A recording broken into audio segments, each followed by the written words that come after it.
제가 찬송을 들으면서 이렇게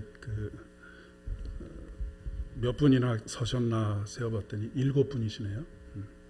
병원에 계신 분도 계시고 또 고향에 가신 분도 계시고 7해서 제가 갑자기 7공주가 생각이 났습니다. 젊어서 한 가닥씩 하시다가 이제 예수 그리스도를 만나고 믿음으로 깊이 성숙한 기도의 어머니들, 오늘 귀한 찬송 진심으로 감사를 드립니다. 우리 서로 한번 다시 인사하겠습니다. 새해 복 많이 누리십시오 라고 인사하겠습니다.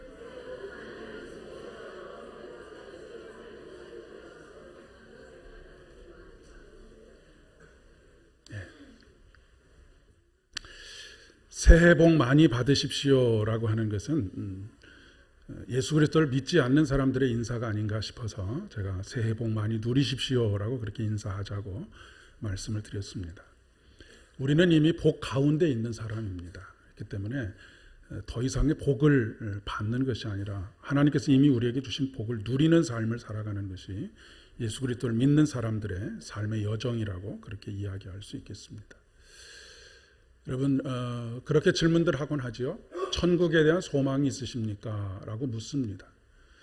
천국에 대한 소망이 있는 것은 참 좋은 일입니다. 그런데 여러분, 천국에 대한 것은, 천국은 소망을 품는 것이 아닙니다. 제가 계속해서 말씀드리는 것처럼 천국은 지금 이 순간에 우리가 받아들이는 것입니다. 그러니까 소망으로 품고 나중에 아껴두는 것이 천국이 아니고 지금 받아들임으로 말미암아서 오늘 우리의 삶의 자리에서 살아가는 것, 누리는 것이 바로 천국입니다. 그러니까 사실은 천국에 대한 소망이 있습니다, 나는 확신이 있습니다 라고 고백하는 것은 어떻게 보면 지금 누려야 할 그 천국을 저 멀리 그냥 유보시켜 놓은 것, 그것만큼 어리석은 인생이 없다라고 그렇게 이야기할 수 있습니다. 주님께서 우리의 복이 되셔서 그 복을 누리는 인생, 날마다 천국을 우리의 삶에서 누리는 인생 되실 수 있기를 진심으로 축복합니다. 어제 그제 또 내일까지 이제 대체 휴일이 설 명절이죠. 손자 손녀들, 자녀들이, 특히 손자 손녀들이 오면 참 반가운데 가면 더 반가운 존재들이지요.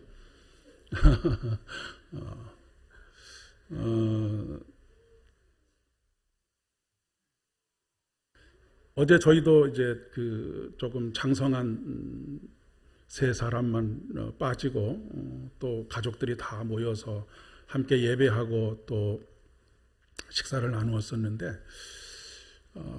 부모님 눈 앞에 그렇게 자녀들이 옹기종기 모여서 예배도 드리고 음식도 나누고 이런 이야기 저런 이야기 나누는 그 기쁨, 그것 때문에 우리가 열몇 시간씩 시간을 들여서 고향을 찾기도 하고 하는 것이 아닐까 싶습니다. 화목하고 아름다운 가정의 모습처럼 2020년 여러분의 한 해가 지난주에도 설교 말씀을 통해서 말씀드렸지만 물된 동산과 같고 물이 끊어지지 않는 샘과 같은 그런 가정들 이루어 가실 수 있기를 진심으로 축복합니다. 복음 안에서 새해에는 어둡고 우울한 소식들이 사라지고 밝은 뉴스들만이, 그리고 희망찬 이야기들만이 들려올 수 있기를 진심으로 소망합니다. 가족들끼리 모이면 뭐 여러 가지 어려움들에 대한 이야기, 좋은 이야기들만 할 수 있겠습니까? 어려운 이야기들도 하고 그것 때문에 한숨을 쉬기도 하고 하지만 여러분의 한숨이 변해서 여러분의 기도가 되기를 바라고요. 그리고 우리가 내쉬는 숨이 한숨이 되지 않기 위해서는 들어쉬는 쉼이 하나님께서 우리의 코에 불어넣어 주시는 생기가 되어야 하겠다라고 그렇게 믿습니다. 우리의 코에 생기를 불어넣어 주심으로 말미암아서 우리의 입을 통해서 한숨이 터져 나오는 것이 아니라 생명의 언어들이, 그리고 생명의 말씀들이 우리의 삶을 만들어가는 그런 귀한 은혜가 있기를 진심으로 축복합니다. 복음이라고 하는 것이 바로 이것입니다. 복음은 복된 소식, 기쁨의 소식, 즐거움의 소식입니다. 오늘 이사야 선지자의 예언을 통해서 하나님께서 큰 기쁨을 주시고 행복을 주시는 것을 노래하고 있는 것을 보게 됩니다. 그 기쁨과 즐거움은 어떤 기쁨이냐면 이렇게 비유하고 있는데, 곡식을 거둘 때 기뻐하듯이 주님 앞에서 기뻐하고, 군인들이 전리품을 나눌 때 즐거워하듯이 주님 앞에서 즐거워하는 것, 이것이 바로 하나님의 나라를 우리가 받아들임, 먼 훗날에 있을 천국에 대한 소망을 품고 살아가는 것이 아니라 오늘 우리의 삶 속에서 이 하나님의 나라를 받아들이게 되면 곡식을 거둘 때의 기쁨이 어떤 기쁨입니까? 충만하게 우리의 마음속에 가슴이 벅차도록 차오르는 그 기쁨, 그 기쁨이 우리 안에 있게 되고, 군인들이 전리품을 나눈다는 것은 큰 승리를 거둔 이후에 전리품을 나누는 것이 아니겠습니까? 전리품을 나누는 그 기쁨, 즐거움, 그것이 바로 주님 앞에 모여 있을 때, 주님의 슬하에 있을 때 누리는 기쁨이고 즐거움이고 또 복된 삶이라고 그렇게 말씀하고 있는 것이죠. 그런데 오늘 시편의 말씀과 이사야의 말씀과 또 마태복음의 말씀과 고린도전서의 말씀을 보면 우리의 삶의 현실은 전혀 그렇지 않은 현실인 것을 보게 됩니다. 이사야서에서는 어두움에 대해서 3번에 걸쳐서 계속해서 강조해서 말씀하고 계시고, 시편에서는 두려움에 대해서 말씀하고 계시고, 또 고린도전서에서는 분열과 다툼에 대해서 말씀하고 계시고, 그리고 마태복음에서는 온갖 질병으로 인하여서 고통받는 인생들에 대한 이야기를 하고 있습니다. 이것이 바로 하나님의 나라가 이 땅에 이루어지기 전까지, 그 하나님의 나라를 받아들이기 전까지 우리가 우리의 삶 속에서 겪어내야 하는 그런 삶의 질곡들이다라고 그렇게 이야기를 할 수가 있는 것이죠. 오늘날 우리 사회에서 가장 큰 빛과 그림자를 극명하게 나타내고 있는 것이 아마도 경제 부분이 아닐까 싶습니다. 우리나라가 1인당 국민소득이 3만 불이 넘어섰습니다. 이 1인당 국민소득이 3만 불이 넘어섰다라고 하는 것은 사실은 우리의 삶과는 직접적인 아무런 관련이 없습니다. 왜냐하면 국민 총생산을 국민의 수로 나누는 것이 국민 1인당 총생산이기 때문에 그렇습니다. 총소득이지요. 나라의 부는 점점 커져가고 있는데 빈부의 격차가 점점 심해져 가고 있는 것이, 이것이 우리의 현실이기 때문에 그렇습니다. 이것은 우리나라만의 문제가 아니고 전 세계적인 문제이기도 합니다. 그리고 우리나라가 보통 한 10년 아니면 뭐 어떤 분야에서는 20년 정도 뒤처져서 일본의 사회적인 현상들을 그대로 따라가고 있는데, 지금 일본이 그 아주 깊은 중병을 앓고 있는 것이 무엇이냐면, 나라는 더 이상 부유할 수 없을 정도로 부유한데 가난한 사람들은 일본의 그 현실이 굉장히 암담한 현실을 지금 살아내고 있습니다. 우리나라의 10년 후가 일본의 현실을 따라가지 않을까 싶은 그런 생각을 하고 있죠. 우리나라의 상위 20%는 지난 한 해 동안 소득이 10%가 증가했다고 합니다. 그런데 하위 20%는 소득이 무려 18%가 줄어들었습니다. 그러니까 지금 세계적인 경제의 구조가 어떤 구조를 가지고 있느냐면, 상위 20%는 계속해서 그들의 소득이 증가 일로에 있고, 하위 20%는 그 상위 20%의 소득이 증가하는 것만큼 하위 20%의 소득은 점점 감소해 가고 있는 그런 현실 속에 있는 것이죠. 그러니까 이 사회가 빛이 더 강렬해지면 강렬해질수록 빛 뒤에 있는 그림자가 훨씬 짙어지고 있는 그런 우리의 현실이라고 하는 그런 이야기입니다. 이 절대 빈곤의 문제를 해결하지 않고서는 이 절대 빈곤으로 인하여서 스스로 목숨을 끊는 이들의 삶을 중단시킬 수 없는 그런 빛과 그림자가 우리 사회에, 그리고 전 세계적으로 그렇게 존재하고 있다라고 하는 것이죠. 또한 시편에서 말하고 있는 것은 두려움입니다. 여호와는 나의 빛이요 나의 구원이시니 내가 누구를 두려워하리요. 그러나 시인은 지금 두려움 없이 군대가 진을 칠지라도 두렵지 않고 전쟁이 일어나 나를 치려하여도 나는 태연하여 평안한 마음을 유지하고 있다라고 고백하고 있는 반면에 거의 대부분의 사람들은 죽음의 공포와 전쟁의 공포와 그리고 또한 여러 가지 두려움에 사로잡혀서 살아가고 있는 것이 현실입니다. 예전에는 들어보지도 못했던 공황장애라든지 불안장애라든지 이런 불안감으로 사회가 가득 채워져 있는 그런 사회를 우리가 살아가고 있습니다. 또 한 가지가 만연해 있는 우리 사회에 만연해 있는 분열과 다툼이지요. 오늘 고린도전서의 말씀에 고린도 교회가 극심한 분열과 다툼 속에 있는 것과 마찬가지로 교회도 그렇고 우리 사회도 극심한 분열과 다툼 속에 갈등 속에 우리가 처해져 있음을 부인할 수 없는 그런 상황 속에 있습니다. 그리고 마태복음에서 예수님께서 이 땅에 오셔서 수많은 각색 병든 자들, 질병에 고통당하고 있는 사람들을 고쳐주시는 이야기가 기록되어져 있는데 그만큼 이 땅에 질병들이 더욱더 창궐해 가고 있는 그런 상황 속에 있음을 우리가 보게 됩니다. 이것은 환경의 변화의 문제도 있고 식습관의 변화의 문제도 있고 여러 가지 문제들이 있지만 어찌되었든지 간에 우리가 지금 전 세계가 두려움에 벌벌 떨고 있는 이 우한에서 발생한 신종 코로나 바이러스의 문제들 이런 것들이 지금 우리 사회를 불안하게 하고 초조하게 만들고 깊은 어두움과 좌절과 절망 속에 빠져들도록 만들고 있다라고 하는 것입니다.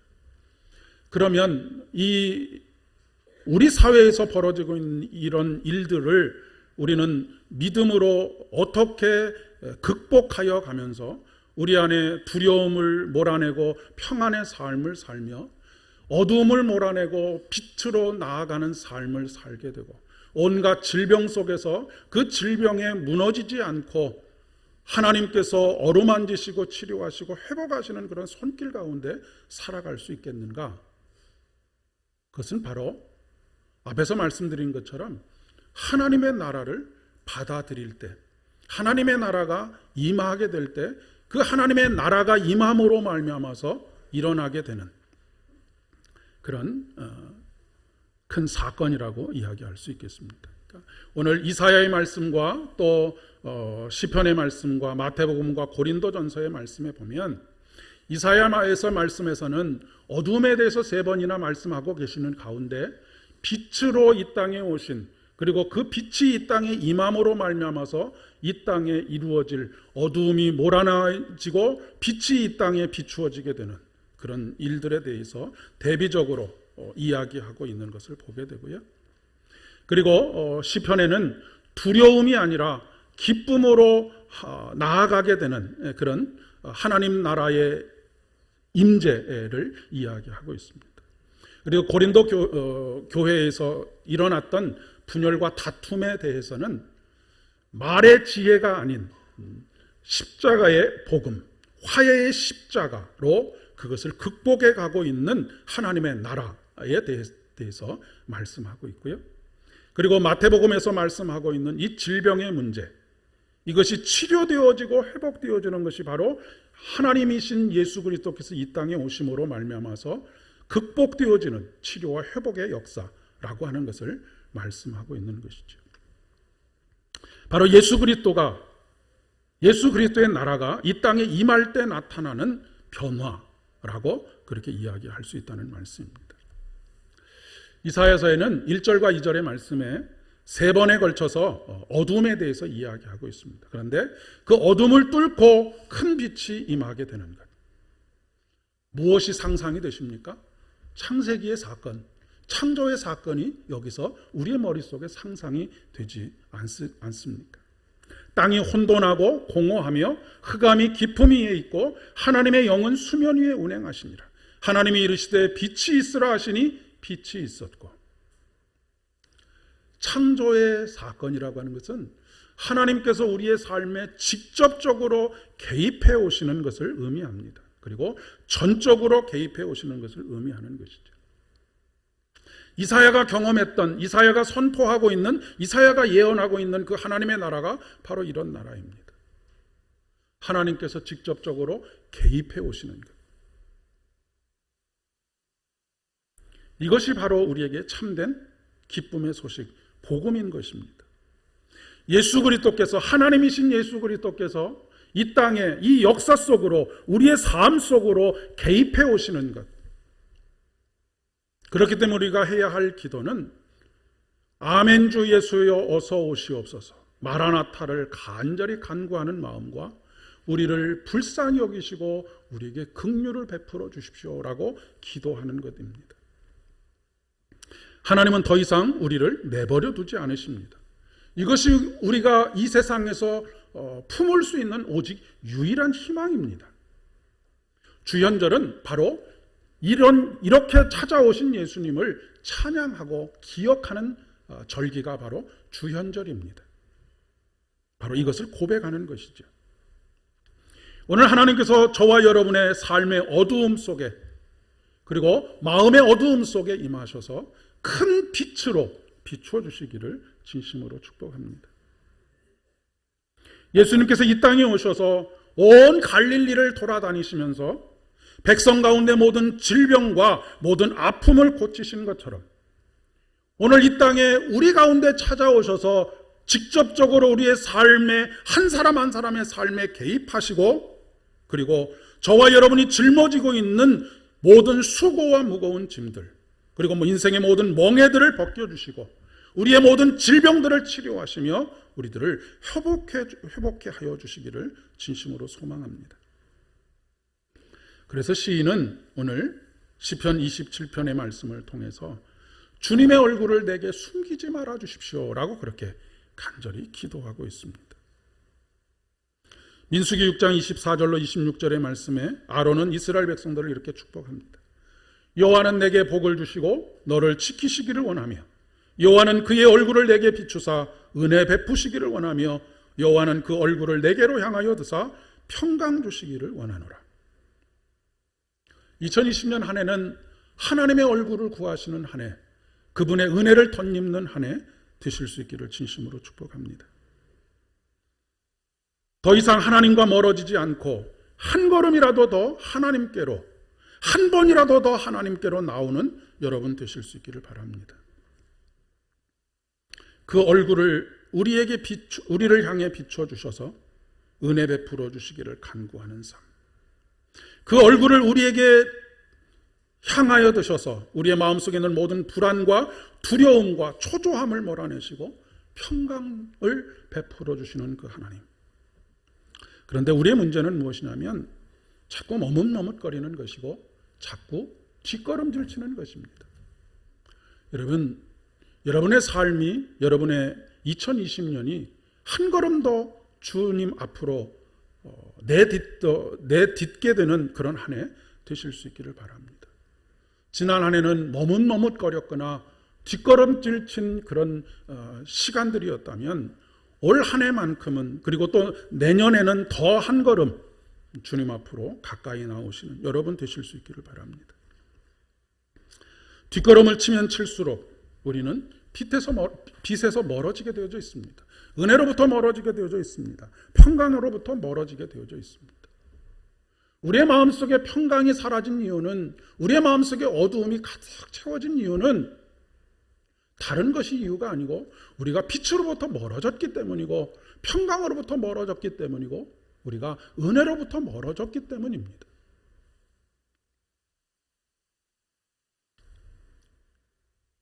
어두움과 두려움과 분열과 다툼, 그리고 각종 질병과 같은 땅의 혼돈과 공허함, 이것은 바로 하나님의 부재를 의미하는 것이기 때문에 그렇습니다. 반면 수면 위에 하나님의 신이 운행하시는 창조는 하나님의 임재, 직접적인 개입, 하나님께서 직접적으로 개입하셔서 혼돈과 무질서를 질서와 조화와 아름다움으로 바꿔가시는 것.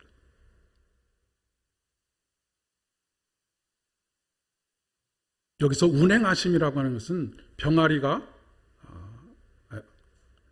암탉이 병아리를 품는 것과 같은 그런 의미를 담고 있다는 말씀을 드렸던 적이 있습니다. 여러분의 삶에 하나님께서 운행하시는, 직접적으로 개입하실 때 그분이 우리를 품에 품으시고 우리를 안전하게 지키시고 우리에게 생명을 허락하여 주시는 것이죠. 이것은 마치 자녀들이 홀로 이 험한 세상에서 고군분투하다가 집에 돌아와서 어머니의 따뜻한 밥 한 그릇을 먹고 원기를 회복해서 다시 용기를 내서 세상 가운데로 나가는 것하고 똑같은 것이다 라고 그렇게 이야기할 수 있겠습니다. 그렇기 때문에 우리에게 필요한 것은 그분의 품에 안기는 것입니다. 그분의 품에 안길 때만 우리에게 안전과 회복이 있는 것이죠. 어두움은 빛이 와야지만 물러갑니다. 그 얘기는 하나님의 나라를 우리가 받아들일 때에만, 예수를 믿고 천국의 소망을 가지는 것이 아니라 하나님의 나라를 오늘 받아들일 때 내 마음속에 어두움이 물러가고 빛으로 하나님께서 우리를 환하게 웃게 하신다라고 하는 것입니다. 우리가 아무리 어둠 속에서 어둠과 싸워봐야 어둠을 이겨낼 수 있는 방법이 없습니다. 그런데 우리는 어리석게도 이 어둠을 몰아내기 위해서 고군분투하지요. 몸부림을 칩니다. 너무나 쉽고 가벼운 방법이 있는데도 불구하고 나의 멍에는 쉽고 가벼움이라고 말씀하시는 이유가 바로 여기 있습니다. 그 쉽고 가벼운 방법이라고 하는 것은 곧 하나님의 나라를 받아들이는 것입니다. 내 삶에서 하나님께서 내 삶의 주인 되시는 것을 인정하는 것입니다.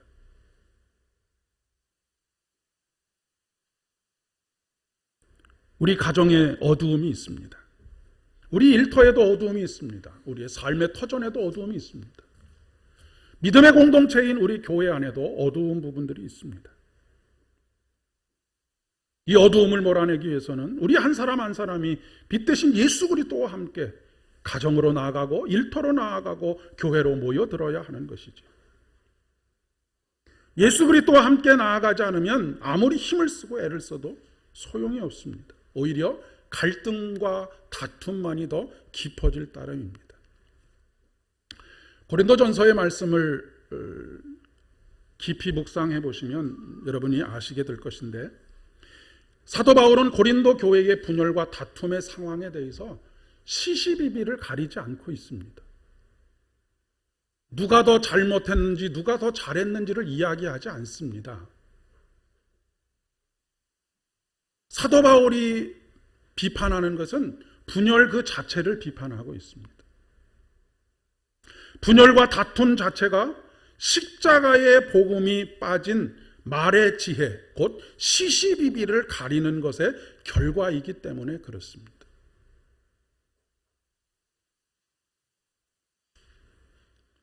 말의 지혜를 가지고 있다는 것은 무엇이겠습니까?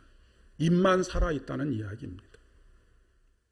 십자가의 복음은 시시비비를 가리기 전에 누가 더 잘했고 누가 더 잘못했으며 이런 것들을 가리는 것이 아니라 그 이전에 자기 희생이 있는 것이 십자가의 복음입니다. 그리고 그것만이 주님의 몸으로서 이룬 공동체를 생명으로 이끌어가는 것이고 성령께서 이끌어가시는 길입니다. 그런데 우리 그리스도인들조차도 시시비비를 가리는 것에만 몰두하고 있는 이유가 무엇일까요? 말의 지혜에 취해 있기 때문에 그렇습니다. 겉으로는 십자가의 복음을 이야기하고 있지만 십자가의 복음이 아니라 말의 지혜에 속고 있는 것이죠. 그렇기 때문에 오늘날 우리가 해야 할 일은 시시비비를 가리는 것이 보다 먼저 회개하는 일입니다. 회개하라, 천국이 가까웠다. 우리가 회개할 때 하나님의 나라가 성큼 한 걸음 우리에게 다가오기 때문에 그렇습니다. 남을 판단하고 손가락질하기 이전에 먼저 나의 잘못된 길에서 돌아서야 합니다. 나의 잘못된 길에서 돌아설 때 오늘 마태복음에 보면 예수님께서 따라오라고 초청하십니다. 예수님께서 고기를 잡는 베드로를 찾아가셨을 때 베드로가 고백했던 것이 무엇입니까? 주님, 나는 죄인입니다. 나를 떠나십시오 라고 그렇게 고백합니다. 그때 예수님께서 비로소 그를 부르십니다. 그리고 예수 그리스도의 제자로서의 삶을 살아가도록 격려하고 계시는 것을 보게 됩니다. 세상을 밝히라고 하시고 세상이 썩지 않도록 하라고 말씀하십니다.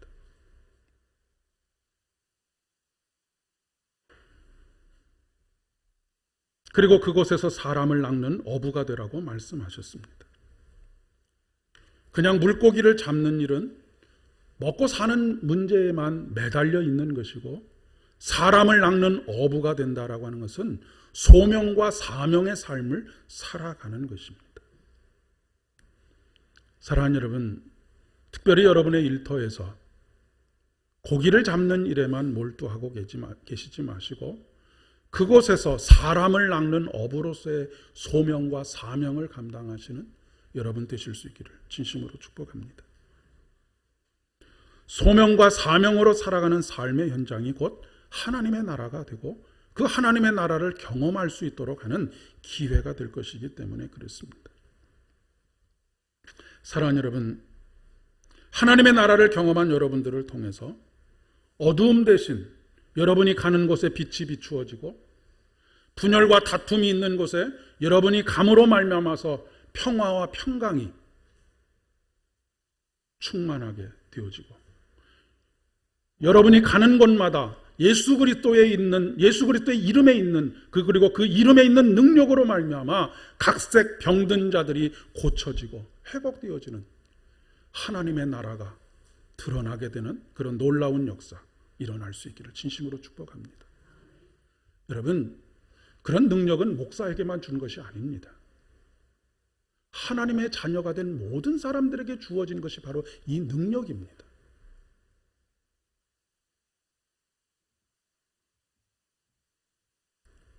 그래서 2020년 한 해는 여러분이 가는 곳마다 추수할 때 누리는 그 기쁨이 충만하게 가는 곳마다에 채워지고, 날마다 여러분의 삶에서 패잔병과 같은 삶이 아니라 이미 승리하신 예수 그리스도의 승리가 여러분의 삶의 모든 자리에 있어서 전리품을 나눈 것과 같은 그런 기쁨으로 즐거움으로 충만케 되시는 복된 2020년 한 해 되실 수 있기를 진심으로 축복합니다. 함께 기도하겠습니다. 하나님 아버지, 은혜를 진심으로 감사드립니다. 어둡고 두려움으로 가득 차 있으며 온갖 질병으로 고통받고 있는 이 세상, 다툼과 갈등이 끊어지지 않는 이 세상 속에서 우리가 참 하나님의 사람으로 하나님의 나라를 받아들이고 산다는 것이 무엇인지를 오늘 말씀을 통해서 깨닫게 하여 주신 것 참 감사합니다. 그 하나님의 나라를 받아들인 우리들이 걷는 걸음마다 함께 하여 주시고 머무는 곳마다 주의 평강과 주님의 빛이, 주님의 치료와 회복이 갈등과 다툼 가운데 십자가의 복음으로 말미암는 화해가 이루어져 갈 수 있도록 은혜를 더하여 주시옵소서. 예수님의 이름으로 간절히 기도드립니다. 아멘. 우리 다 같이 일어서시겠습니다.